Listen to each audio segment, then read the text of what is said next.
Your Excellencies, dear leaders, dear guests, I'm pleased to be addressing you at the highly anticipated European Congress on Global Education convened by the Global Education Network Europe, GE2050, hosted by the Government of Ireland and co-chaired by the Government of Luxembourg.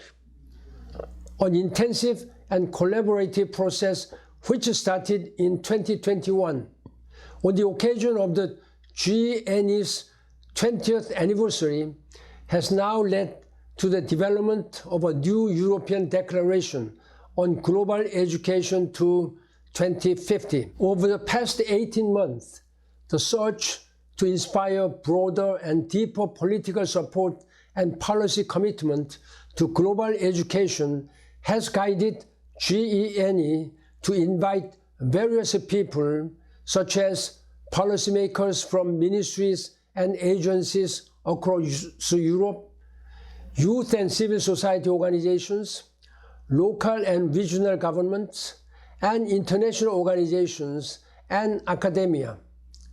Together, they have engaged in vision-making and policy consensus development and have created a joint declaration. Today, on the 20th anniversary of the first Maastricht Congress and Declaration, I'm happy to witness the launch of its successor, the new Declaration on Global Education in Europe to 2050. Global education is understood to embrace development education, human rights education, education for sustainability, education for peace and conflict prevention, intercultural education, and education for global citizenship. It is my firm belief that global citizenship education and education for sustainable development are essential components for transformative education.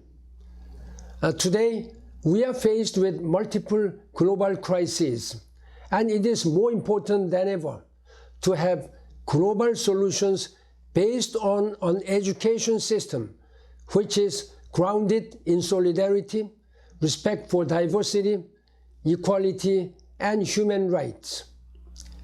As leaders, we must transform our education systems to enlighten ethical and socially responsible global citizens. Global citizens are people who identify not as a member of a nation, but instead as a member of humanity more largely. They understand and value other people and cultures. Global citizens fight for the protection of our planet, our climate, our biodiversity, and our human rights. They build bridges rather than erecting walls. They look beyond the personal interest and work for a better world. If the global community can stand shoulder to shoulder, establish joint priorities, and take coordinated actions, we can change education systems to equip our people to prepare for a world that is more equal, peaceful, and sustainable. The timing of this new roadmap on global education to 2050 is crucial. It is key to bringing different actors together under one umbrella and to improve inter-ministerial cooperation. Also, it is essential not only to increase funding, but also to widely integrate global education into curricula, teacher education, research, and non-formal learning. Lastly, providing learning mechanisms and creating a network to share best practices would also be the key. To ensure that all lifelong learners are empowered and inspired to contribute to the Sustainable Development Goals, the window of opportunity to transform education is now. I hope the launch of this new consensus will be the catalyst for strong political commitments, meaningful partnerships, and increased funding for global education. Thank you.